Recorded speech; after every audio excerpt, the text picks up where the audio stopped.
ভাই, এটা তো আসল করে ঝামেলা ছিল।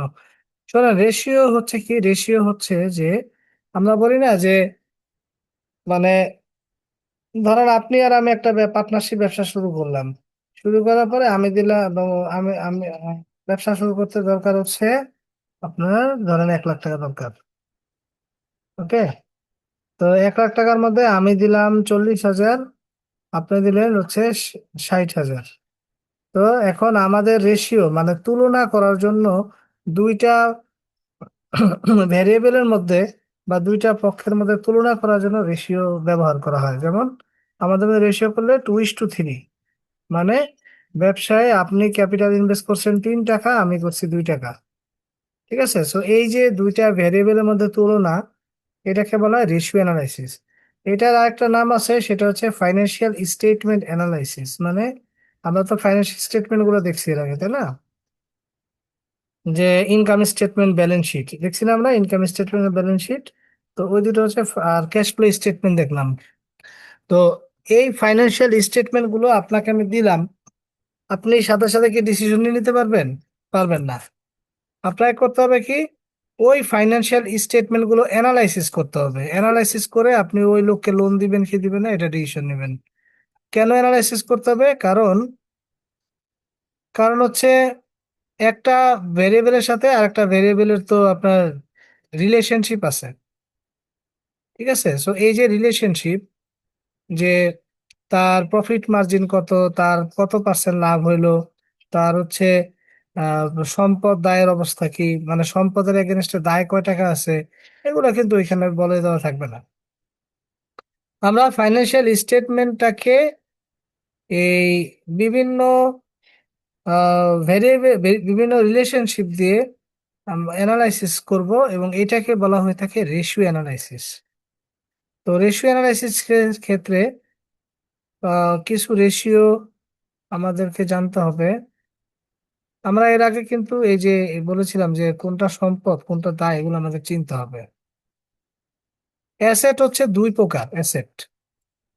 আমরা বলেছিলাম হিসাব 5 প্রকার, তাই না?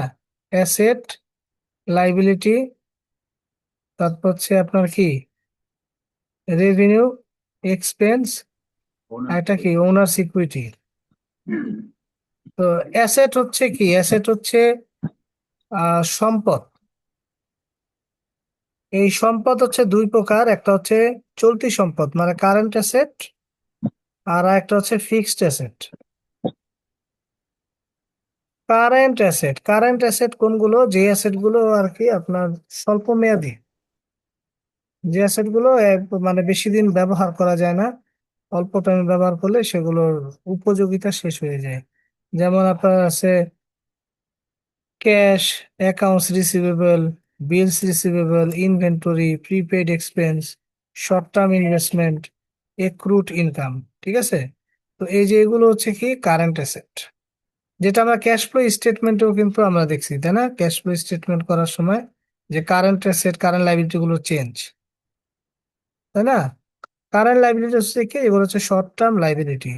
যেমন accounts payable, bills payable, short term borrowing, তারপর হচ্ছে bank overdraft, accrued expense, unearned revenue, current portion of long term debt. এগুলো হচ্ছে কারেন্ট লাইবিলিটি। আর ফিক্সড অ্যাসেট কোনগুলো? যেগুলো হচ্ছে ফিক্সড, যেগুলো লং টার্ম অ্যাসেট, যেমন land and building, plant, machinery, এগুলো। ওকে। ভাইয়া, আর একটা কথা হ্যাঁ, বলতে চাচ্ছিলাম জি আপু বলেন। যে আমাদের স্পেশাল ব্যাচ যেটা, ওখানে তো ক্যাশ ফ্লো স্টেটমেন্ট তো করানো হয় করাবো নাই। করাবো ওগুলো করাবো, ওগুলা আচ্ছা। এগুলো এই সপ্তাহে আমরা রাতে কিছু ক্লাস দিব, ঠিক আছে? ওকে। রাতে আমরা একটা ক্লাস, দুইটা ক্লাস করবো, একটা ডিপ্রিসিয়েশন আর একটা হচ্ছে ক্যাশ ফ্লো স্টেটমেন্টের, দুইটা ক্লাস হবে এই সপ্তাহে। ঠিক আছে ভাইয়া। তো যেহেতু আমরা ক্যাশ ফ্লো করাইতেছি, তো এখান দিয়ে আপনারা আগে থাকলেন, এটা ঠিক না? সরি, আমরা রেশিও করাচ্ছি।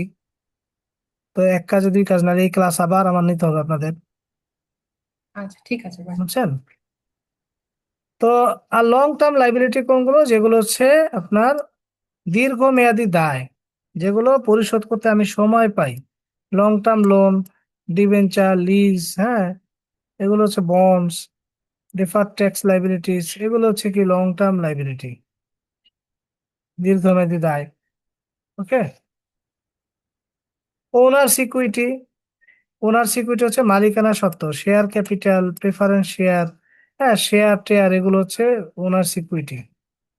তো আমাদের এই ক্যাটাগরিটা তো আমরা জানি না মোটামুটি, জানি না, আমরা এর আগের অঙ্কে শিখছি না এগুলো। জি ভাইয়া।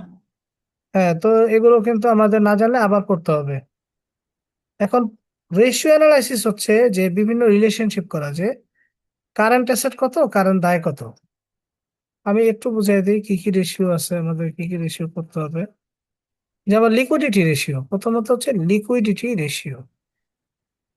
লিকুইডিটি রেশিও হচ্ছে একটা কোম্পানির ফাইন্যান্সিয়াল স্টেটমেন্ট যখন দেওয়া থাকে আপনাকে বের করতে হবে লিকুইডিটি মানে হচ্ছে কি, মানে শর্ট টার্ম অ্যাসেট লাইবিলিটি, এগুলো হচ্ছে লিকুইডিটি। ওকে। তো লিকুইডিটি বলতে বোঝায় যে কোম্পানির শর্ট টার্ম লাইবিলিটি পরিশোধ করার জন্য কোম্পানির কাছে লিকুইড অ্যাসেট আছে কিনা।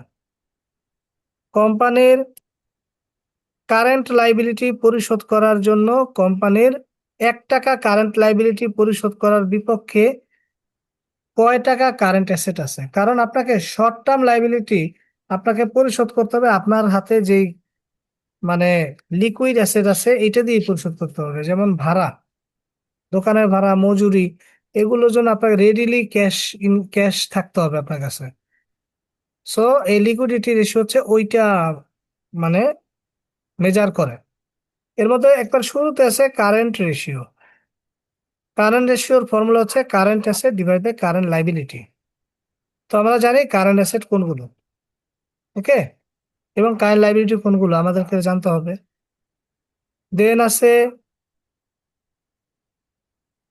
কুইক, যেমন কারেন্ট অ্যাসেটের মধ্যে কি কি আছে, ক্যাশ আছে, মজুত পণ্য আছে তাই না, স্টক অথবা ইনভেন্টরি আছে, তারপরে আছে আপনার অ্যাকাউন্টস রিসিভেবল, তাই না, ব্যাংক ব্যালেন্স আছে, ওকে। তারপরে প্রিপেইড এক্সপেন্স আছে, প্রিপেইড এক্সপেন্স, অগ্রিম, অগ্রিম খরচ। আর কারেন্ট লাইবিলিটির মধ্যে কি আছে, অ্যাকাউন্টস পেয়েবল আছে, আর কি আছে, short term bank loan, short term bank loan আছে। আর আছে কি এক্রুড এক্সপেন্স। এক্রুড এক্সপেন্স মানে কি, এক্রুড এক্সপেন্স, এক্সপেন্স এক্রুড হয়েছে এক্সপেন্স মানে কিন্তু কি? এখনো আমরা টাকা দেইনি। হ্যাঁ, মানে বকেয়া, বকেয়া ব্যয়, খরচ হয়ে গেছে কিন্তু দেয়া হয় নাই, খরচ আর বকেয়া আর কি। বাকিতে খরচ। ভাইয়া আচ্ছা কস্ট আজকে অফ গুড সোল্ড এটা হচ্ছে কি আমাদের ইনকাম সেলস থেকে বাদ যাবে, cost cost of of goods good sold sold sales থেকে বাদ যায়, হ্যাঁ আসবে না। সেলস থেকে বাদ যায়, সেলস থেকে বাদ যায় এটা, মানে এটা ঠিক কি আছে। এটা তো অ্যাসেটের মধ্যে পড়তেছে না। না না, ওইটা ইনভেন্টরি পড়বে। তখন আমি 100 টাকা বিক্রি করছি, ঠিক আছে। জি। এখন এই এই 100 টাকা বিক্রি করলাম, এই পণ্যের উপরে আমার খরচ গেছে কত, আচ্ছা। ওইটা হচ্ছে কস্ট অফ গুডস সোল্ড। ওকে। মানে আমি যেটা বিক্রি করছি এর মধ্যে প্রফিট অ্যাড আছে তাই না, জি। কস্ট অফ গুডস সোল্ডের সাথে প্রফিট যোগ করে কিন্তু সেলস হয়, বুঝছেন। হ্যাঁ হ্যাঁ হ্যাঁ হ্যাঁ। তাহলে আপনি যে কস্ট অফ সোলটা কি মানে ক্রয় মূল্য? ক্রয় মূল্য এবং তার সাথে আনুষঙ্গিক খরচ। যেমন আপনি একটা মেশিন ক্রয় করছেন, মেশিনের ওই যে ইনস্টলেশন ফি, মেশিন আনার খরচ, তাই না, এগুলো হচ্ছে total cost of goods sold. মানে যে পণ্য বিক্রি করলাম সেটা অর্জন করতে আমার কত খরচ গেছে তাকে বলে কস্ট অফ গুডস সোল্ড, বিক্রিত মালের ব্যয়, বুঝতে পারছেন। তো আমি বিক্রি করছি এত, বিক্রিত মালের ব্যয় অত, তাহলে বের হবে কত, গ্রস প্রফিট। ওকে। জি আমরা ভাইয়া ক্লিয়ার। যখন আমরা যখন যে ফাইনাল অ্যাকাউন্টটা করব তখন দেখবেন এগুলো সব পানির মতো সোজা হয়ে যাবে। আজকে নতুন ফার্স্ট ক্লাস কে করছেন আজকে, সুমনা চাকমা আপা করছেন না, জি জি, অ্যাকাউন্টিং এর আগে করেছেন। আমি করেছি, কিছু কিছু করেছিলাম। আচ্ছা, হ্যাঁ তাহলে আজকের ক্লাসটা একটু দেখেন, হ্যাঁ, আর রেকর্ড গুলো একটু দেখে নিন, আর হ্যাঁ আজকের ক্লাসটা একটু মনোযোগ দিয়ে দেখেন, হ্যাঁ। আচ্ছা ঠিক আছে, আমি মানে হোমওয়ার্ক করা লাগবে আর কি, যে আমি তো হ্যাঁ অনেক হ্যাঁ, বসে নাই। জি জি, আমাদের ইসেই থাকেন, সবগুলো ক্লাসই করেন। জি ওকে, কারেন্ট অ্যাসেট, কারেন্ট লাইবিলিটি, হ্যাঁ। তো কারেন্ট অ্যাসেট কোনগুলো? কারেন্ট অ্যাসেট হচ্ছে যেগুলো আমার কারেন্ট, মানে শর্ট টার্ম অ্যাসেট যেগুলো, সেগুলো কারেন্ট অ্যাসেট। আর লিকুইড অ্যাসেট, লিকুইড অ্যাসেট বা কুইক টেস্ট, কুইক রেশিও বা অ্যাসিড টেস্ট রেশিও, হ্যাঁ। একটা আছে কুইক রেশিও বা অ্যাসিড টেস্ট রেশিও। এইটা কি? কারেন্ট অ্যাসেটে আমরা বলেছি যে আপনার মানে কারেন্ট লাইবিলিটি গুলো পরিশোধ করার জন্য আমার হাতে কারেন্ট অ্যাসেট কতগুলো আছে, কারণ আপনাকে কারেন্ট লাইবিলিটি পরিশোধ করার জন্য কারেন্ট অ্যাসেট দিয়ে আপনার পরিশোধ করতে হবে। আর কুইক অ্যাসেট হচ্ছে এটা আরো বেশি লিকুইড। যেমন কারেন্ট অ্যাসেটের মধ্যে আছে ইনভেন্টরি। ইনভেন্টরি যদিও কারেন্ট অ্যাসেট, কিন্তু এটা কিন্তু লিকুইড না। লিকুইড না কেন? কারণ ইনভেন্টরি, আচ্ছা, কারেন্ট লিকুইডিটি বলতে কি বোঝায়? লিকুইডিটি বলতে বোঝায় যে কত দ্রুত তাকে নগদ টাকায় কনভার্ট করা যায়, তাকে বলে লিকুইডিটি। লিকুইডিটি মানে হচ্ছে কোনো একটা আইটেমকে কত দ্রুত নগদ টাকায় কনভার্ট করা যায়, তাকে বলে লিকুইডিটি। তাহলে কারেন্ট অ্যাসেটের মধ্যে ইনভেন্টরি নামে একটা আইটেম আছে, এটা কারেন্ট অ্যাসেট যদিও, কিন্তু লিকুইড অ্যাসেট না। কারণ কি? কারণ ইনভেন্টরি চাইলেই আপনাকে নগদ টাকা কনভার্ট করতে গেলে সেল করতে হবে, আর সেল করা তো আপনার উপর ডিপেন্ড করে না, কেউ যদি বাই না করে। যখন আপনি কুইক অ্যাসেট বের করবেন, তখন কারেন্ট অ্যাসেট থেকে জাস্ট এই ইনভেন্টরিটা বাদ দিয়ে দিবেন। তাহলে কারেন্ট কুইক রেশিও যখন বের করবো আমরা, তখন কারেন্ট অ্যাসেট থেকে ইনভেন্টরি বাদ দেবো, কারণ inventory is not a liquid asset.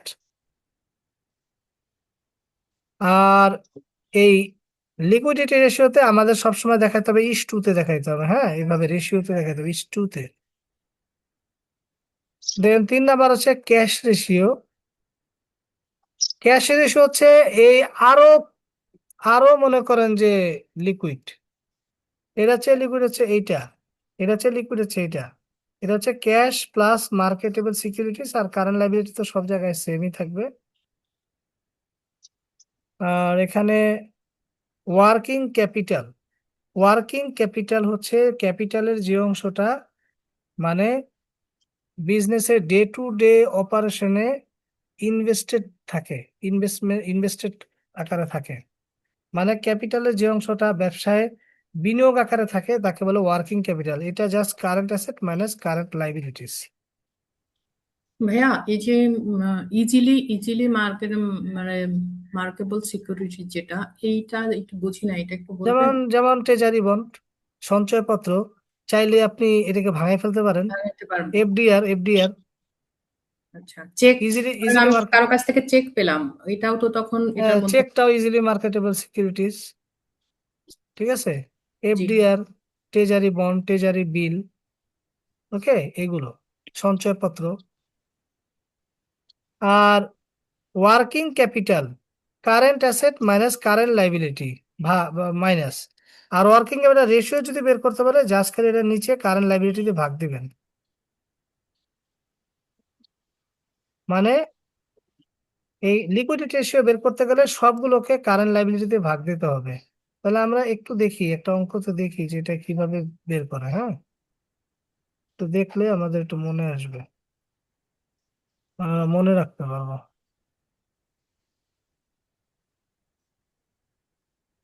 যেমন এই অঙ্কটা দেখি আমরা, এইভাবে থাকবে। সুরমা কর্পোরেশন বের করতে Surma income statement included sales হচ্ছে 1 লাখ টাকা, কস্ট অফ গুডস হচ্ছে 60,000 টাকা, নেট ইনকাম আছে 1.5 লাখ টাকা। এখন আমাদেরকে অনেকগুলো রেশিও বের করতে বলছে, হ্যাঁ। তাহলে আমরা এখন পড়তেছিলাম কারেন্ট রেশিও আর অ্যাসেট টেস্ট রেশিও। তাহলে কারেন্ট রেশিওর সূত্র কি? কারেন্ট রেশিও সমান সমান current asset divide by current liability, তাই না? তাহলে আমরা একটু দেখি এখানে কারেন্ট অ্যাসেট কারা কারা আছে। ক্যাশ কারেন্ট অ্যাসেট, তাই না? আমাকে 2023-এরটা বের করতে বলছে, ঠিক আছে? Cash current asset, current account receivable current asset, inventory current asset, land হলো fixed asset, building fixed asset, accumulated depreciation এত কোনো অ্যাসেটই না। আর টোটাল অ্যাসেট এটা বের হলো। Accounts payable current liability, common stock আর রিটেন্স, এগুলো হচ্ছে ওনার্স ইকুইটি, তাই না? তাহলে আমাদের কারেন্ট রেশিও আমরা বের করি। কারেন্ট অ্যাসেট হচ্ছে 1টা 2টা 3টা, কত হয়? 3টা যোগ দিলে তাহলে যেটা হয় 4,300, 21,200, 10,000। ভাইয়া ল্যান্ড কি আর কারেন্ট রেশিও হবে না? না না, ল্যান্ড তো ফিক্সড, ল্যান্ড তো ফিক্সড অ্যাসেট। কারেন্ট ভাইয়া রেশিও মানে কি?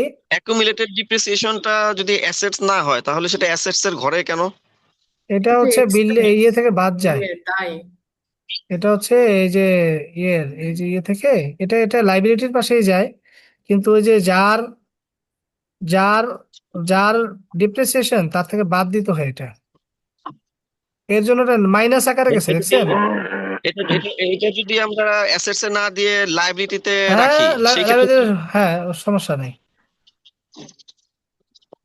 লাইব্রেরি রাখলেও প্রবলেম নাই, ঠিক আছে? ভাইয়া কমন স্টকটা এটা কমন স্টক হচ্ছে একটা ইকুইটি, অনার্স ইকুইটি। ওকে ওনার সিকিউরিটি শেয়ার বিক্রি করে যেই টাকা আসে ওটা তো মালিকের ইকুইটি। রিটেন আর্নিংস ইকুইটি, আমরা ইয়ে করছিলাম না ক্যাশ ফ্লো স্টেটমেন্টে, ফাইন্যান্সিয়াল অ্যাক্টিভিটিস এর আইটেম এগুলো। তাহলে কারেন্ট অ্যাসেট হচ্ছে এই উপরে 3টা, আর কারেন্ট লাইবিলিটির মধ্যে একটাই আছে। তাহলে আমরা যখন এটা করবো তখন 2.87:1, তার মানে হচ্ছে এই প্রতিষ্ঠানের 1 টাকা দায়ের বিপক্ষে 2 টাকা 87 পয়সা অ্যাসেট আছে, কারেন্ট অ্যাসেট আছে। তার মানে এটা একটা আদর্শ একটা রেশিও। বলেন এটা বুঝছেন কিনা? কারেন্ট লায়াবিলিটিস কি সবসময় ওয়ানই হবে? পরেরটা অলওয়েজ ওয়ান, পরেরটা অলওয়েজ ওয়ান হবে, হ্যাঁ, কারণ ওইটার সাথে আমরা কম্পেয়ার করব যে 1 যার টাকার সাথে এগেনস্টে। কম্পেয়ার করব এটা সবসময় ওয়ান থাকবে। হুম। এরপরে কারেন্ট লাইবিলিটি দেখি, অ্যাসিড টেস্ট রেশিও দেখি। অ্যাসিড টেস্ট রেশিওতে কি আছে? ক্যাশ অ্যাসেট টেস্ট রেশিও থেকে শুধুমাত্র এই কারেন্ট রেশিও থেকে, কারেন্ট অ্যাসেট থেকে জাস্ট খালি ইনভেন্টরিটা বাদ, বাকি সব সিমিলার। তাহলে ইনভেন্টরি বাদ দিলে আমাদের তাহলে এই 2টা থাকে, তাই না? ক্যাশ আর অ্যাকাউন্ট রিসিভেবল। এই 2টা থাকে, তাহলে হচ্ছে 2.06:1। দ্যাট মিনস এই প্রতিষ্ঠানের 1 টাকা কুইক লাইবিলিটির এগেনস্টে, কুইক লাইবিলিটি আছে যেই লাইবিলিটিকে আপনাকে দ্রুত শোধ দিতে হবে, ওই কারেন্ট লাইবিলিটি এগেনস্টে আমার কুইক অ্যাসেট আছে 2 টাকা 6 পয়সা, ঠিক আছে? আপনার তো এটা থেকে কারেন্ট অ্যাসেট আর কারেন্ট লাইবিলিটি বের করেন তো এই অঙ্কটা থেকে, 2023-এরটা বের করবেন। 100,000, 65,000, 60,000, 65,000। তার রেশিও আর কুইক রেশিও বের করেন। 1,40,000, 10,000।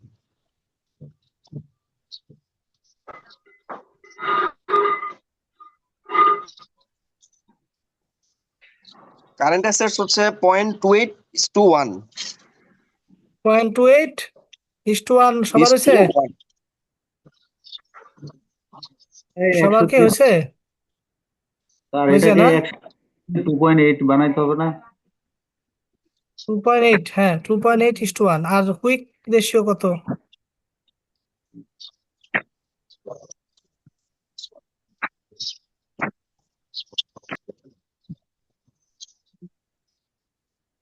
কুইক রেশিও বের করতে গেলে শুধুমাত্র এই ইনভেন্টরিটা কারেন্ট রেশিও থেকে বাদ দিয়ে দিতে হবে, ঠিক আছে? এটা 1.6 হয়েছে কুইক রেশিও যেটা 1.6, হ্যাঁ ঠিক আছে। বুঝছেন সবাই? জি এরপরে আছে প্রফিটেবিলিটি রেশিও। আমরা বলি না ও ওই ব্যাংকের এত পার্সেন্ট প্রফিট হয়েছে, এই প্রতিষ্ঠানের এত পার্সেন্ট প্রফিট হয়েছে, তাই না? তো প্রফিট তো বিভিন্ন রকমের হয়, গ্রস প্রফিট, নেট প্রফিট, তাই না? জাস্ট খালি সেলস থেকে আমরা যদি কস্ট অফ গুডস সোল্ড বাদ দেই, সেলস 100 টাকা, কস্ট অফ গুডস সোল্ড 50 টাকা, তাহলে এটাকে বলে গ্রস প্রফিট। বুঝছেন? সেলস থেকে আপনি কত দামে সেল করেছেন এবং ওই সেলের ওই ওই পণ্যের উপরে আপনার ব্যয় কত সেটা বাদ দিলে বের হয়ে যাবে গ্রস প্রফিট। কিন্তু কোম্পানির তো আরো খরচ আছে, অপারেটিং কস্ট আছে না কোম্পানির? অপারেটিং কস্ট আছে না? আমরা ব্যাংকে কি করি? ব্যাংকে যখন আপনি প্রফিট বের করতে যান তখন আসে কি, প্রথম আইটেম হচ্ছে ইন্টারেস্ট আর্নিং, তাই না? তারপরে আসে কি, ইন্টারেস্ট এক্সপেন্স। এটা বের হয় কি, স্প্রেড বের হয় খালি, তাই না? স্প্রেড, ইন্টারেস্ট ইনকাম বা স্প্রেড, এটাকে বলে গ্রস প্রফিট। তো আপনার আমার স্যালারি আছে, তারপরে অফিসের ভাড়া আছে, অনেক খরচ আছে না, দৈনন্দিন পরিচালন ব্যয়, সেলিং এন্ড মার্কেটিং এক্সপেন্স, হ্যাঁ ওগুলো তো বাদ দিতে হয়। ওই সেলিং এবং মার্কেটিং এক্সপেন্স, অ্যাডমিনিস্ট্রেটিভ এক্সপেন্স বাদ দিলে যেটা আসে সেটাকে বলা নেট প্রফিট। তো নেট প্রফিট হচ্ছে একবারে শেষে থাকে, ঠিক আছে, 30 টাকা। তাহলে গ্রস প্রফিট আর নেট প্রফিট বুঝতে পারছেন তো নাকি? গ্রস প্রফিট হচ্ছে জাস্ট আপনি আর আমি যেই যেই টাকা দিয়ে বিক্রি করেছি তার থেকে আমার ওই পণ্যর উপর আমার ব্যয় কত সেটা। আর নেট প্রফিট হচ্ছে সকল প্রকার খরচ বাদ দিলে যেটা আমার আয় থাকে, নেট ইনকাম, সেটা হচ্ছে net profit. So gross profit, profit সবসময় কিসের উপরে আসে? সেলস এর উপরে। মানুষ বলে আমি সেলস এর উপর আয় করেছি, হ্যাঁ সবসময় সেলস এর উপর আয় হয়। তাহলে gross profit margin, gross profit divide by sales, কিন্তু আর প্রফিটেবল রেশিওর সাথে অলওয়েজ 100 দিয়ে গুণ হবে। এটা কিন্তু পার্সেন্টেজে প্রকাশ করে প্রফিট রেশিও, এটা ইস্টু দিয়ে প্রকাশ করা যায় না। আর net profit margin, net profit after tax divide by sales. Return on asset, মানে অ্যাসেটের উপর আয় কত, net profit after tax divide by asset. যার উপরে আপনাকে প্রফিট রেট বের করতে বলবে সে চলে যাবে নিচে। অ্যাসেটের উপর আয় করছেন কত, নেট প্রফিট উপরে, নিচে অ্যাসেট। ইকুইটির উপরে আয় করেছেন কত, ইকুইটি নিচে, উপরে profit. Dividend pay out ratio, হ্যাঁ ডিভিডেন্ড দেওয়া হয় সবসময় নেট ইনকামের উপরে। ধর নেট ইনকাম হলো 1 লাখ টাকা, তার উপরে ডিভিডেন্ড দেয় কত পার্সেন্ট, তো নেট ইনকাম উপরে হচ্ছে dividend. Dividend in ratio, dividend per share divide by price per share. ভাই এগুলা কি বের করা থাকবে নাকি আমাদেরকে আগে গ্রস প্রফিট, নেট প্রফিট এগুলো বের করে নিতে হবে? এগুলো বের করা থাকতেও পারে, নাও থাকতে পারে। আমরা দেখি একটা প্র্যাকটিসে ট্যাক্স, দেখি। ট্যাক্সটা তো উল্লেখ করা থাকবে। হ্যাঁ ট্যাক্স উল্লেখ করা থাকবে, যেমন এই অঙ্কটাই দেখেন।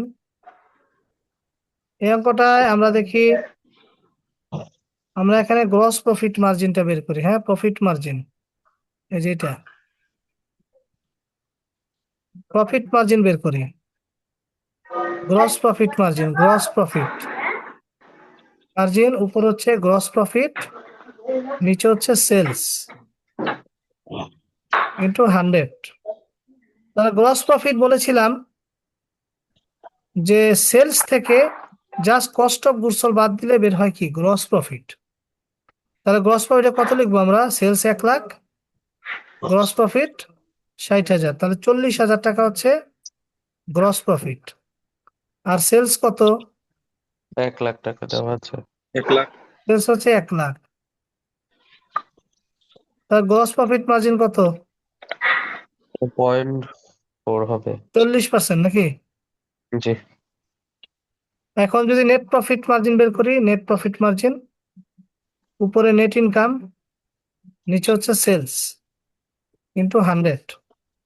তাহলে নেট ইনকাম দেওয়া আছে, নেট ইনকাম, ঠিক আছে, এই যে 15,000। তাহলে উপরে 15,000, নিচে হচ্ছে সেলস হচ্ছে 1 লাখ, তাহলে 15%। এরকম বোঝা গেছে? জি ভাইয়া। এখানে ভাই আর 100 দিয়ে গুণ করতে হবে না? হ্যাঁ, 100 দিয়ে গুণ দিতে হবে সবগুলোতেই। পার্সেন্টেজ যেগুলো বের করবেন সবই 100 দিয়ে গুণ, সব 100 দিয়ে গুণ দিতে হবে। রিটার্ন অন অ্যাসেট আমরা দেখি। Return on asset, return on asset সমান সমান কি? উপরে নেট ইনকাম, নিচে টোটাল অ্যাসেট অ্যাসেটস। ইন্টু 100। তাহলে নেট ইনকাম কত? 15,000 নাকি? বুঝতেছেন তো নাকি? জি ভাইয়া। জি না ভাইয়া, বোঝার কিছু নাই বুঝতেছি। কিন্তু। টোটাল অ্যাসেট কত? 1,10,500। তার নিচে 1,10,500 লিখেন। কত হয়? 13.57। 13.57। 13.57, তাই না? জি। ঠিক আছে। তারপরে এখানে ভাই রিটার্ন অন, সূত্রগুলো মুখস্থ রাখতে হবে।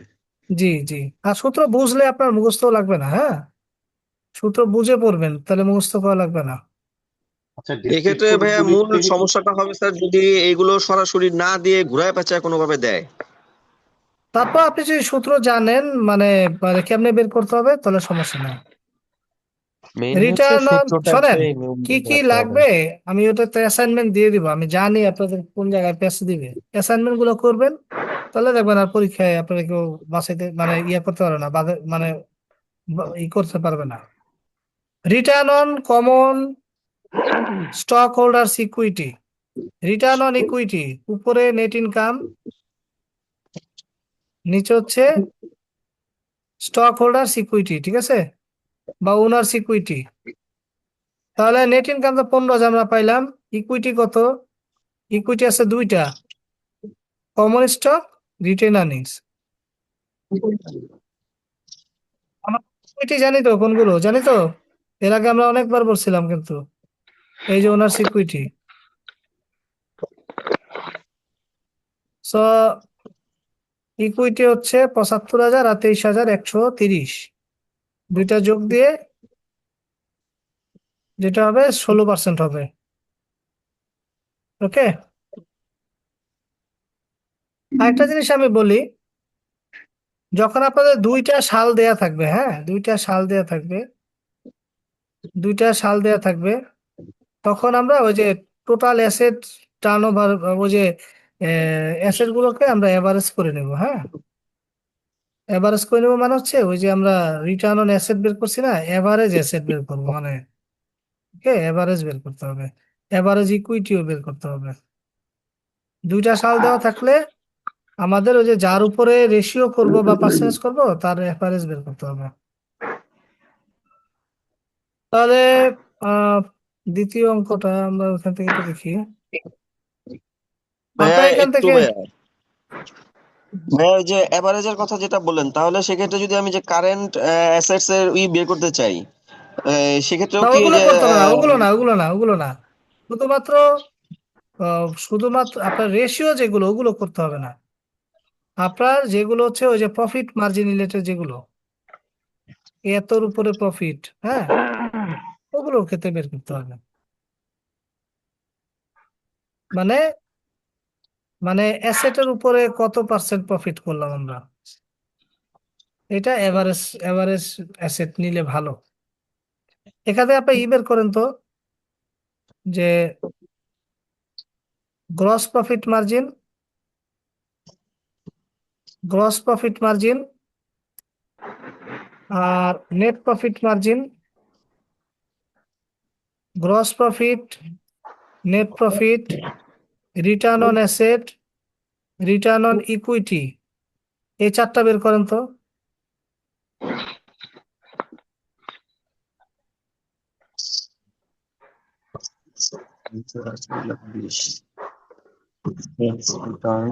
20,000, 4 লাখ, 4 লাখ মাইনাস 1,98,000,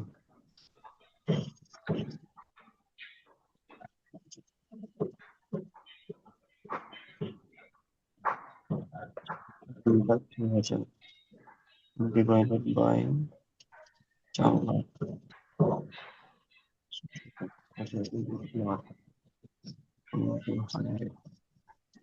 60.5.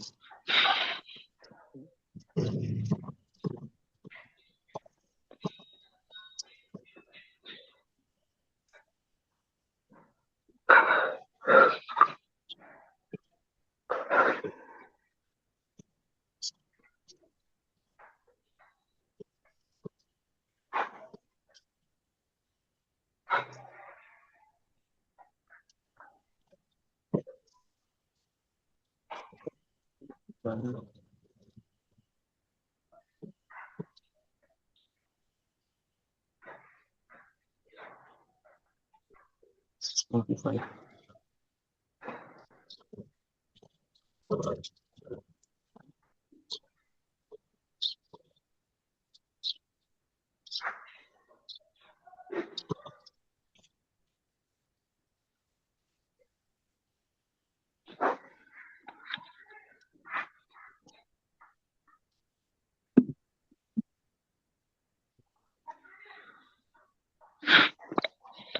গ্রস প্রফিটটা হচ্ছে 50.5.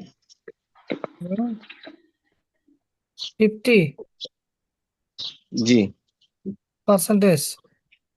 জি নেট আর নেট নেটটা কত হচ্ছে 6.25. কত কমে গেল? রিটার্ন অন অ্যাসেট, এটা বের করিনি এখনো ভাইয়া। তাহলে উপরে নেট ইনকাম দেন, নিচে এভারেজ অ্যাসেট দেন, এভারেজ টোটাল অ্যাসেট, এদের এভারেজ করেন। Net income divide by average asset, average asset 3.20 into 100। Return on equity, net income divide by average equity, 32,500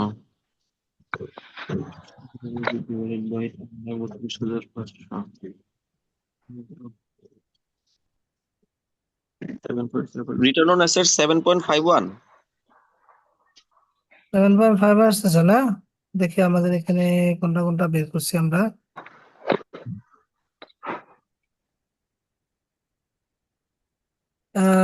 কত বেড়েছে আপনার?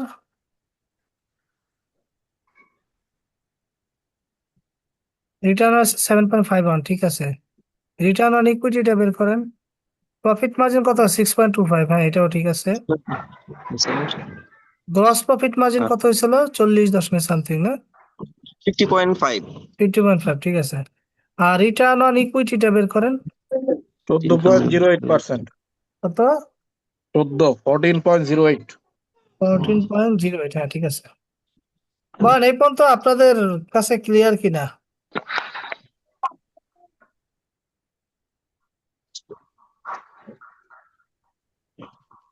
আচ্ছা, আমাদের এখানে এসিড টেস্টে রেশিওতে যেটা আছে সেটা হচ্ছে গিয়ে আপনার current asset minus inventory divided by current liabilities, জি, কিন্তু আমরা মানে ম্যাথ করতে গিয়ে আরেকটা অ্যাপ্লাই করতেছি, সেটার কারণটা কি? কোনটা অ্যাপ্লাই করতেছি? মানে আমরা তো আমাদেরকে প্রথম দিকে যেটা পড়াইলেন আপনি, হ্যাঁ সেটাতে হ্যাঁ, আছে আপনার কুইক রেশিও অথবা এসিড টেস্ট রেশিওতে কারেন্ট অ্যাসেট মাইনাস ইনভেন্টরি, হুম কিন্তু হুম। আমরা ম্যাথ করতে গিয়ে আরেকটা অ্যাপ্লাই করছি আপনার এখানে। এই যেখানে জি জি। কি তো কথা? না না, অটোমেটিক বাদ গেছে ওইটা, এই জন্য আর কি, আচ্ছা বুঝছেন? আচ্ছা, আপনি বাদ দেন, সমস্যা নেই, বাদ দেন। আচ্ছা বাদ ইনভেন্টরি দেওয়ার বাদ পরে দেন, আর কি। আচ্ছা ঠিক ভিতরেই আছে, তো ইনভেন্টরি আছে। হ্যাঁ হ্যাঁ হ্যাঁ, ইনভেন্টরি তাহলে বাদ ঠিক দিয়ে আছে। দেন, তাহলে একই মাইনাস জিনিস। জি thank inventory you. Plus minus হ্যাঁ হ্যাঁ, জিরো। বুঝতে পারছি বুঝতে পারছি। ওই আরেক দরজা দিয়ে ঢুকছে আর কি, পিছনের দরজা আচ্ছা দিয়ে, ঠিক আছে। সমস্যা নেই, একই জিনিস। তাহলে আমরা আশা করি যে gross profit margin, profit related রেশিওটা শেষ হচ্ছে আমাদের, ঠিক আছে। ওকে, প্রফিট রিলেটেড এটা শেষ। গ্রোথ রেশিও, গ্রস প্রফিট তো সবচেয়ে সিম্পল। মানে আপনি জাস্ট খালি, যদি পরীক্ষা দেওয়া না থাকে, আপনি সেলস থেকে কস্ট অফ গুডস সোল্ড বাদ দিয়ে দিবেন, ঠিক আছে। ও এইখানে যে অঙ্কটা ছিল, একটা মিনিট, একটা রিটার্ন মিটার্ন ছিল নাকি কোনো? জি এই জি যে একটা রিটার্ন সেলস ছিল রিটার্ন, এটা বাদ দিতে হবে কিন্তু, সেলস থেকে রিটার্ন বাদ কিন্তু। গ্রস প্রফিট বের করবেন এখানে এইভাবে, 4,20,000 -20,000 মাইনাস রিটার্ন, এটা তাহলে আমার সেলস, নেট সেলস বের হবে, ঠিক আছে, নেট সেলস। রিটার্ন যেটা সেটা তার সেলস না, আর কস্ট অফ গুডস সোল্ড তো এখানে আছেই। তো কস্ট অফ গুডস সোল্ড তারপর ওই 4 লাখ থেকে বাদ দেন, 4 লাখ থেকে কস্ট অফ গুডস সোল্ড বাদ দিলে আমাদের বের হবে গ্রস প্রফিট 1,98,000। কত হয়? 1,20,000 না, সরি 1,02,000, না 2,02,000, 2,02,000 না, জি তা 2,02,000 কে এটা হচ্ছে আমার বের হলো gross profit divide by sales. Gross profit কে আপনি সেলস দিয়ে ভাগ দেন, সেলস হচ্ছে 4 লাখ ইন্টু 100, কত আসে? 50.5। 50.5 আছে। ওকে, 50.5 যেটা আসতেছে। তাহলে আমরা পরের বিষয়ে চলে যাই।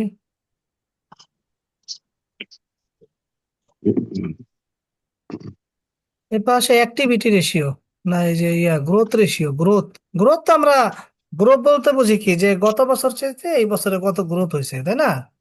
তাহলে সেলস গ্রোথ, কারেন্ট ইয়ারের গ্রোথ মাইনাস প্রিভিয়াস ইয়ারের গ্রোথ ডিভাইড বাই প্রিভিয়াস ইয়ারের গ্রোথ। বুঝতে পারছেন? সিম্পল। নেট ইনকাম গ্রোথ, গত এই বছরের এই বছরের নেট ইনকাম কত, গত বছরের নেট ইনকাম কত, এটাকে ভাগ দিব গত বছরের নেট ইনকাম দিয়ে ইন্টু 100। সিম্পল একবারে। এটা হচ্ছে গ্রোথ রেশিও। অ্যাক্টিভিটি রেশিও, এটা একটু দেখতে হবে অ্যাক্টিভিটি রেশিওটা। অ্যাক্টিভিটি রেশিও হচ্ছে মানে এটা ইফিসিয়েন্সি মেজার করে, ইফিসিয়েন্সি। বুঝছেন? কোন একটা প্রতিষ্ঠানের মানে মানে ইফিসিয়েন্সি মেজার করে। ইফিসিয়েন্সি মানে হচ্ছে সে কতটুকু, মানে তার টার্ন ওভার হয়, কতটুকু তার বছরে কতবার সে টার্ন ওভার করতে পারে। এই ধরনের অ্যাক্টিভিটি রেশিওকে টাইমস দিয়ে প্রকাশ করতে হবে, টাইমস দিয়ে, এতবার, এত গুণ, ঠিক আছে? ধরেন আপনি একটা সার্কেল দৌড়ে 10 বার, 10 মিনিটে 5 বার করতে পারছেন, আরেকজন করতে পারছে 3 বার, তাহলে কার ইফিসিয়েন্সি বেশি? যে 5 বার ওই 10 মিনিটের মধ্যে 5 বার রাউন্ড দিতে পারছে, তার ইফিসিয়েন্সি বেশি। ভাইয়া আপনার কথা বোঝা যাচ্ছে না। কথা বোঝা যাচ্ছে না? ভেঙে ভেঙে বোঝা আসতেছিল যাচ্ছে? কথা। বোঝা ক্লিয়ার যাচ্ছে তো আছে? মনে হচ্ছে। বোঝা যাচ্ছে ভাইয়া, না বোঝা না, যাচ্ছে। বোঝা যাচ্ছে। বুঝতে পারছি আপনার আজ কথা। ভাইয়ের দোষ নাই। দেখেন, দোষ নাই, আমি নেটের লাইন তো চেঞ্জ করছি। ভাইয়া ক্লিয়ার আছে আচ্ছা, কথা? আচ্ছা। শোনেন, নেটের লাইন তো চেঞ্জ করছি আমি। এখন কিন্তু ওই জন্য এখন তো কিন্তু বললাম ভাইয়ের দোষ নাই। আমি বলি আপনাদের, আগে আগে নেটের লাইন কিন্তু চেঞ্জ করছি আমি, মানে এই যে গত সপ্তাহে। হ্যাঁ হ্যাঁ হ্যাঁ। এই জন্য কিন্তু আর ওই একদম যে ক্লিয়ার, একদম ক্লিয়ার। ডিসকানেক্ট হয় না কিন্তু। হুম হুম। ওই আগের আজ লাইন ছেড়ে ভলিউম দিছি এখন। আমি, বুঝছেন? ওই আগের হ্যাঁ লাইন হ্যাঁ আমি মাঝামাঝিতে ছেড়ে দিছি, মানে মাস শেষ হওয়ার আগে ছেড়ে দিছি। যদিও হ্যাঁ, আমার প্রথম ওই দিকে তো এ- প্রথম এক দিকে মাস, সমস্যা ছিল। হ্যাঁ 1 মাসের টাকা লস হয়েছে, কিন্তু তারপর আমরা ছেড়ে দিছি, নিয়ে তারপর অন্য ভালো লাইন নিছি আমি, অন্য একটা জায়গার। দেখেন, এই জন্য কিন্তু সাউন্ডও কিন্তু ক্লিয়ার হচ্ছে, নেটও কিন্তু এই যে হয় না, শাটডাউন হয় না, কন্টিনিউটি থাকতেছে কিন্তু। আগে তো 3, 4 বার, 5 বারও পড়তো।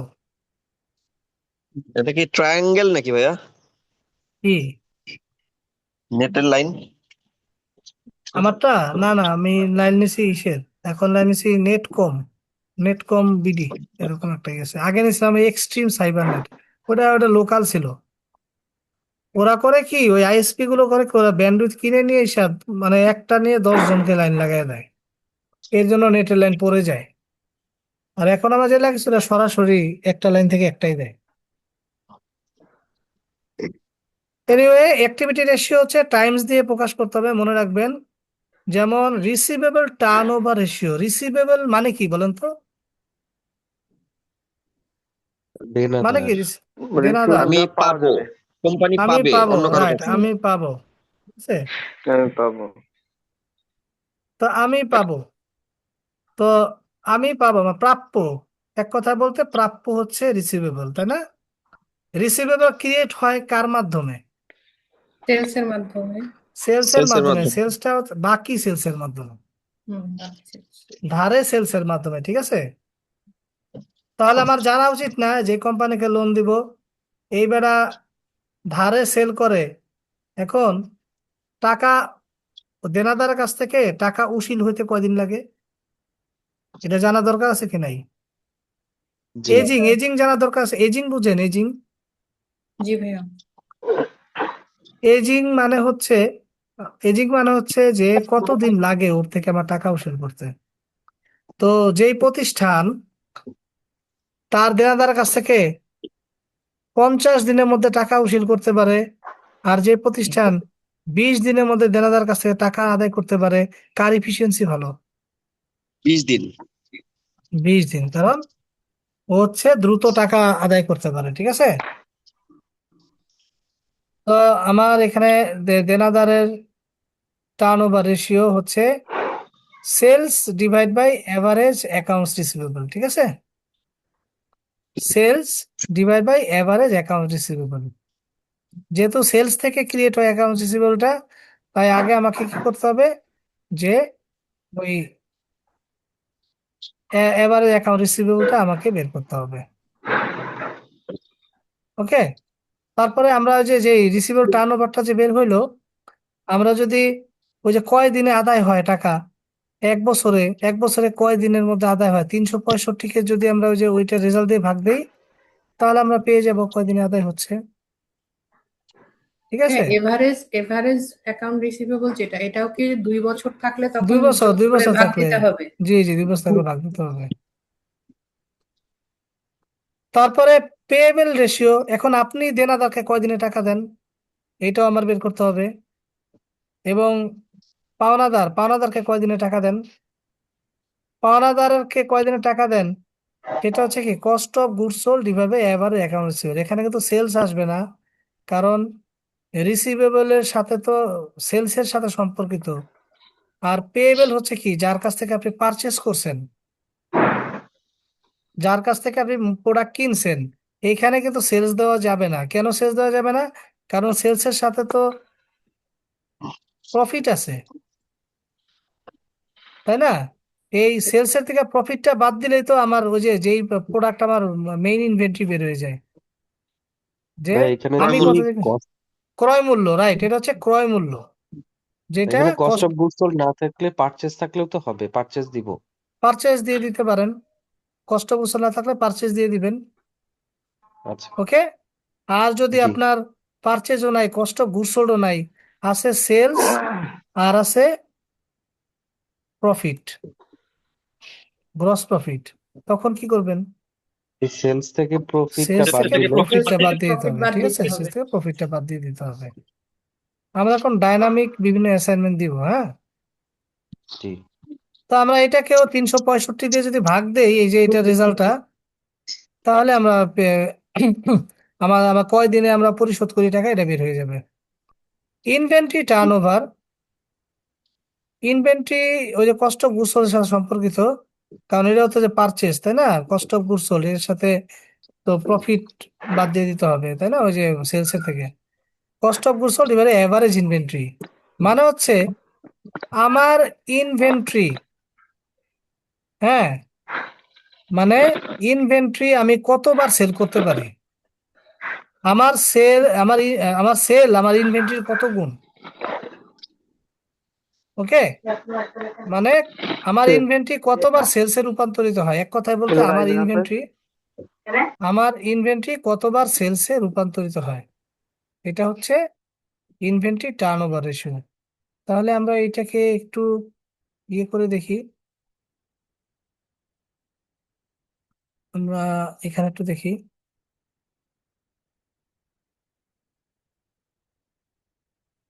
এখানে 365 দিয়ে ভাগটা আসে নাই, এখানে cost of goods sold average inventory, cost of goods sold average inventory, দেখেন এখানে তার মানে এই অঙ্কটা দেখি এখন। রিসিভেবল টার্ন ওভার সূত্র কি? রিসিভেবল টার্ন ওভার সূত্র হচ্ছে সেলস আমাদের উপর হচ্ছে sales sales divided by average receivable. Average receivable, ঠিক আছে? তাহলে সেলস কত? আমার এখানে সেলস আছে 1,00,000। এখন রিসিভেবলকে এভারেজ করেন। রিসিভেবল 21,200 আর 23,400 ভাগ 2 কত হয়?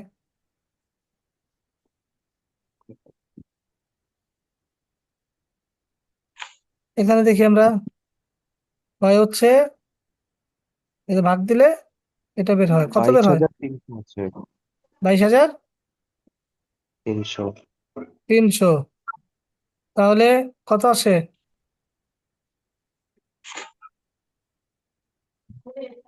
4.48 4.48 4.48 টাইমস, ঠিক আছে? জি। এখন এটাকে 365 দিয়ে ভাগ দেন, এটা এই 365 দিয়ে ভাগ দেন।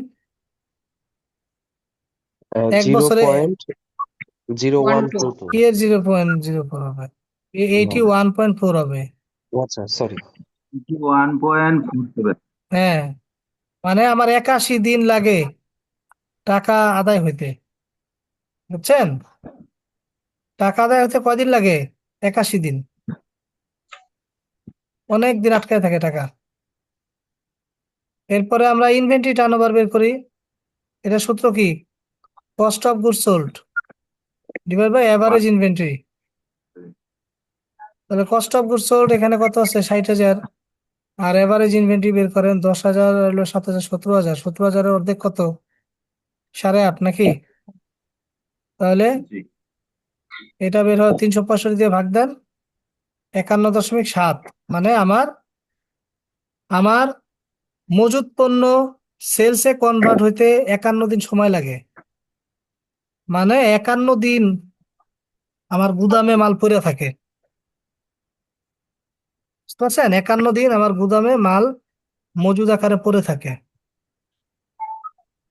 আপনারা বুঝতে পারতেছেন তো নাকি?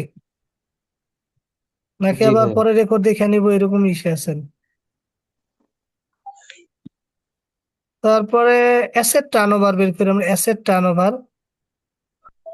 টার্নওভার আমরা বের করি, মানে আমার অ্যাসেটটা কতবার সেলসে কনভার্ট হচ্ছে। Sales divide by average total asset. তাহলে সেলস হচ্ছে 1,00,000, টোটাল অ্যাসেটটাকে এভারেজ করেন, এটাকে এভারেজ করেন, কত আসে? 1,15,300 নাকি? 1,15,300 এরকম হতে পারে। জি জি ঠিক আছে স্যার। তাহলে 1,00,000 অ্যাসেট টার্নওভার হচ্ছে 0.87 টাইমস, ঠিক আছে? মানে বিক্রিত মাল আমার, মানে আমার সেলস হচ্ছে, এটা কেন আমরা 365 দিয়ে করে নিলাম? কারণ এটা একটু মিনিংটা অন্য। মানে আমার অ্যাসেট সেলসের কত টাইমস, মানে আমার সেলস অ্যাসেটের কত টাইমস, আমার যে সেলস আছে এটা অ্যাসেটের কত টাইমস, মানে কত টাইমস এটা? এটা হচ্ছে 0.87 টাইমস। টোটাল অ্যাসেট হচ্ছে আমার 0.87 টাইমস। আচ্ছা, এখানে আর নাই এখানে। তাহলে এটাও আমরা ইনশাল্লাহ পারবো, অ্যাক্টিভিটি রেশিওটা। কভারেজ রেশিওটা আমরা দেখি, এটা লাস্ট ওয়ান যদি থাকে আর কি। এই দুটা ব্যাংকের ক্ষেত্রে খুবই গুরুত্বপূর্ণ। ব্যাংক যখন লোন দেয়, লোনের ক্ষেত্রে এটা খুবই গুরুত্বপূর্ণ। মানে এটা আমি শিখে রাখা ভালো আর কি। কভারেজ রেশিও সমান সমান EBIT divide by total interest, EBIT, earning before interest and taxes. এটাকে ইন্টারেস্ট দিয়ে ভাগ। ওকে, এইটা থেকে আসলে থাকে, তেমন থাকে না, মানে খুবই কম থাকে। ওটা না করলেও হয়, মানে আমি দিছি মানে যদি থাকে আর কি। ক্যাশ ডেট কভারেজ, না কভারেজ থাকে তো, এই যে থাকে কভারেজ থাকে, cash debt coverage, debt service coverage থাকে, ঠিক আছে। Cash debt coverage, cash divide by total cash to debt coverage, আচ্ছা ক্যাশ টু ডেট কভারেজ না, ওইটা থেকে কমই থাকে অনেক। আপনার এই দুইটা দরকার নেই আপনাদের, হ্যাঁ এই দুইটা আপনারা বাদ দেন, এই দুইটা লাগবে না, এই কভারেজ রেশিওটা করা দরকার নেই, হ্যাঁ এটা তেমন একটা থাকে না। এই না বললেন ভাইয়া গুরুত্বপূর্ণ। এটা ব্যাংকের ক্ষেত্রে গুরুত্বপূর্ণ, মানে ব্যাংকে আমরা যারা লোনে কাজ করি বুঝছেন, তাদের জন্য গুরুত্বপূর্ণ, তাহলে এটা পরীক্ষা আসবে কিন্তু না? পরীক্ষায় তেমন একটা আসে না এটা। ভাই আপনি তারপর একটু আমি বুঝাই দেন না, একটু তারপর বুঝাই দেন। বুঝিয়ে দিই, হ্যাঁ বুঝিয়ে দিই। হ্যাঁ, হ্যাঁ। যদি থাকে মানে ইন্টারেস্ট কভারেজ রেশিও যদি থাকে, earning before interest and taxes, ঠিক আছে, মানে হচ্ছে সুদ এবং ট্যাক্স পরিশোধ করার আগে যেই ইনকাম, এটাকে বলা হয় অপারেটিং প্রফিট, এটাকে বলা হয় অপারেটিং প্রফিট। এটা হচ্ছে অপারেটিং প্রফিট যেটা আসে ওইটা, আর নিচে হচ্ছে সুদ, এটা আমরা সুদটা আমরা প্রফিট অ্যান্ড লস অ্যাকাউন্টে পাবো, এইটা ভাগ দিলে আমার বের হয়ে যাবে। এটা প্রকাশ করতে হবে এভাবে 2:1, 2:2 দিয়ে প্রকাশ করতে হবে, ওকে। বা এটা এইভাবে না, এটা এই পয়েন্ট দিয়ে প্রকাশ করতে হয়, দেন এরকম আসবে, অনেক সময় 1-এর বেশি আসবে। এটার মানে কি আমি বলি, এটার মানে হচ্ছে আপনি আপনার যে ব্যবসার ইনকাম, এই ইনকাম দিয়ে মানে সুদ পরিশোধ করতে পারবেন কিনা, শুধু সুদ, আপনি লোন নিছেন, এই লোনের সুদ আপনি পরিশোধ করতে পারবেন কিনা ইনকাম দিয়ে, এইটা মেজার করা হয়। এটা যদি ধরেন 1-এর উপরে হয়, তার মানে আপনার এই অপারেটিং প্রফিট সুদের অ্যামাউন্টের চেয়ে বেশি, তার মানে এই কোম্পানি সুদ পরিশোধ করার যোগ্যতা রাখে। আর যদি 1-এর নিচে হয়, তার মানে কোম্পানির যে আর্নিং আছে অপারেটিং প্রফিট, ওইটা দিয়ে সুদ ব্যয় পরিশোধ করা সম্ভব না, তার মানে ইনসলভেন্ট, মানে এটা সলভেন্সি রেশিও বলা যায় এটাকে, মানে ওই কোম্পানি টোটাল ইনসলভেন্ট। ইন্টারেস্টটা কি নেট ইনকামে দেওয়া থাকবে? দেওয়া থাকে। ইবিআইটি হচ্ছে earning before interest and taxes. না সেটা তো জানি, বাট টোটাল ইন্টারেস্টটা কোথায় থাকবে দেওয়া আর থাকে কি? দেওয়া থাকে প্রফিট অ্যান্ড লস অ্যাকাউন্টে দেওয়া থাকবে। এখানে আর টোটাল ইন্টারেস্ট বলতে কি ভাইয়া, মানে টোটাল ইন্টারেস্ট আমি কত দিচ্ছি না টোটাল ইন্টারেস্ট আমি কত পাচ্ছি? দিচ্ছি আচ্ছা। টোটাল কত দিচ্ছি।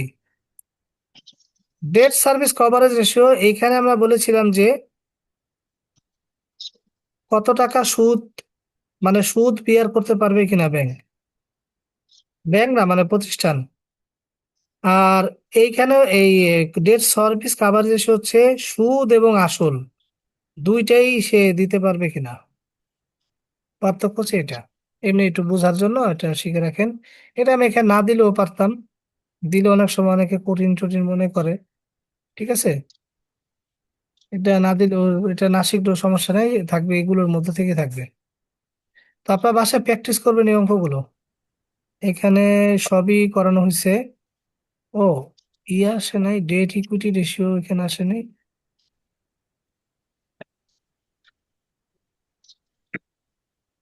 ডিবিআর দাঁড়াও রেশিও। তো, হ্যাঁ ডেট ইকুইটি রেশিও দেই নাই এখানে।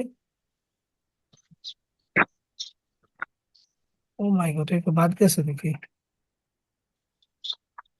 ডেট ইকুইটি রেশিও তো বাদ গেছে, এটা তো এই পেজটা একটু চেঞ্জ করতে হবে, 3 নম্বর পেজটা,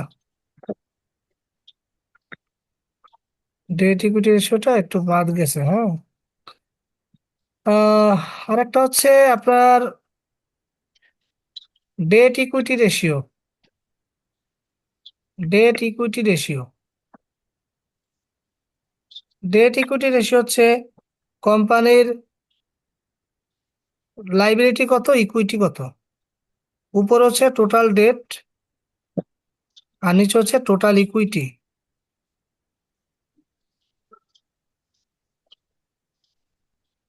total debt, total equity.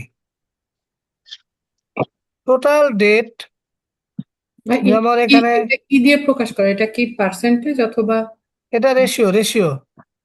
রেশিওতে is to দিয়ে এই অংশটা আমি দিয়ে দিব। হ্যাঁ, এই শেষের পেজটা একটু পিন দিয়ে ফেলেন। হ্যাঁ, এইখানে আমি একটা দিয়ে দিব। এখানে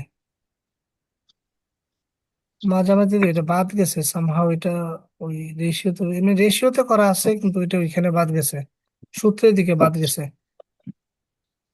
ডেট ইকুইটি রেশিও এই করে যে কোম্পানির ইকুইট 1 টাকা ডেটের এগেনস্টে কয় টাকা ইকুইটি আছে।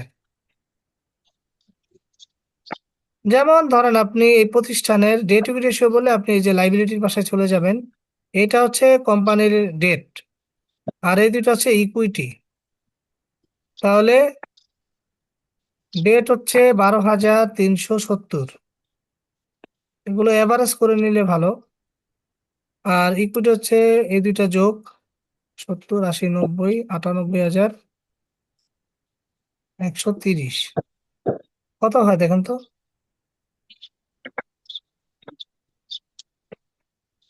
কত হয় টোটাল ডেট, টোটাল, 0.12 হ্যাঁ 0.1260। 0.12 জি। ইস টু 1 দেন। তার মানে এই কোম্পানির 1 টাকা 0.12 ডেটের বিপক্ষে 1 টাকা ইকুইটি আছে। তার মানে কোম্পানিটা ভালো পজিশনে আছে। ওকে, তার মানে কোম্পানিটা তার ইকুইটি দিয়ে লাইবিলিটি পরিশোধ করার পরেও টিকে থাকবে। যে কোম্পানির ইকুইটি ভালো, সেই কোম্পানি ভালো। যে কোম্পানির হাই ডেট মানে ঋণ নিয়ে ব্যবসা করে, তারা খুবই রিস্কি ব্যবসা, ওইখানে আপনি আর লোন দিবেন না। যাদের ডেট ইকুইটি রেশিও হাই থাকবে সেখানে লোন দেওয়া যাবে না।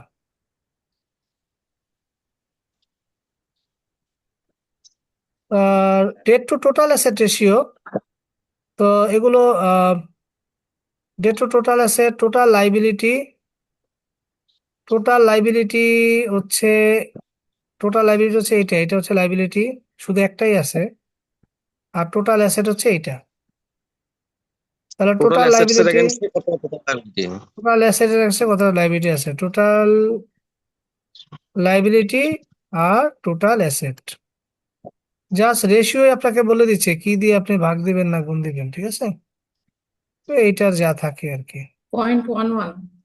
0.11 না, তাহলে ওকে। এগুলোই আছে এখানে।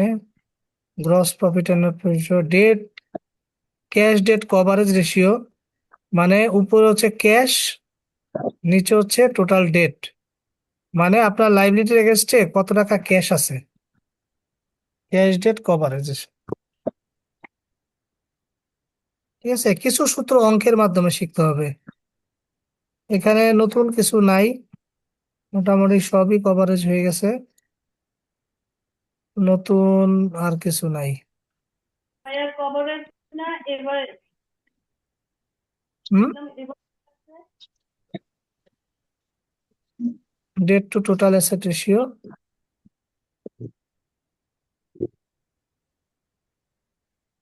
ঠিক আছে, সো এই পর্যন্তই, আপনারা বাসায় প্র্যাকটিস করেন, আশা করি এর মধ্যে আসবে পরীক্ষায়। হ্যাঁ, পরীক্ষায় কি এটা আমাদের ওই কমেন্ট লিখতে ছিল। বলে যে কোন রেশিওতে কি ফলাফল আসছে বা তার ইফেক্ট কি, যদি কমেন্ট কি লেখা লাগবে?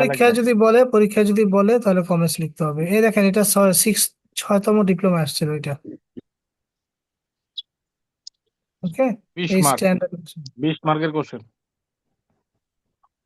এটা আসছিল। রাইট। হ্যাঁ,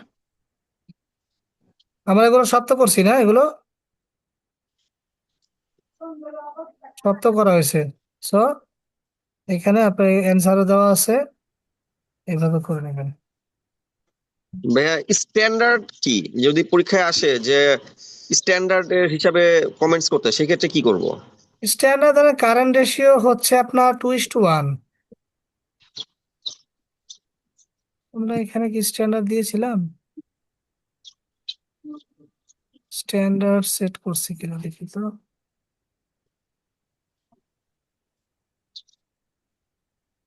স্ট্যান্ডার্ড আসলে এগুলো তো এক এক কোম্পানির অনুযায়ী ভেরি করে, বুঝছেন, স্ট্যান্ডার্ড গুলো। হ্যাঁ, মানে কোম্পানি ওয়াইজ ভেরি করে, ইন্ডাস্ট্রি অনুযায়ী ভেরি করে।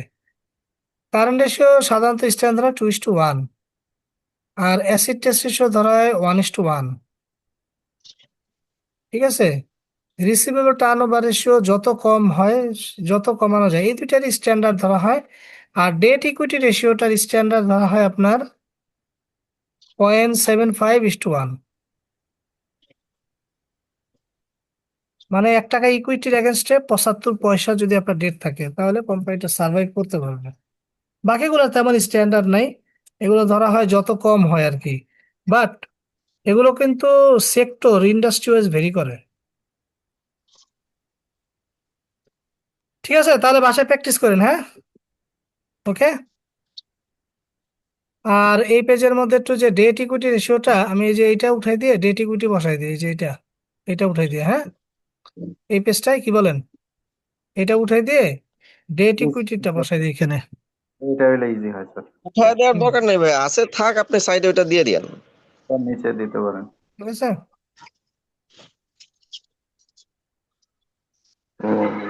উঠাই না দিয়ে আরেকটা পেজে অ্যাড করে দিলে ভালো হয়। একটা পেজ অ্যাড করে দিব। ওকে, ঠিক আছে, জি একবারে জি। কোথায় এক জায়গায় অ্যাড করে দিব না, দেখি।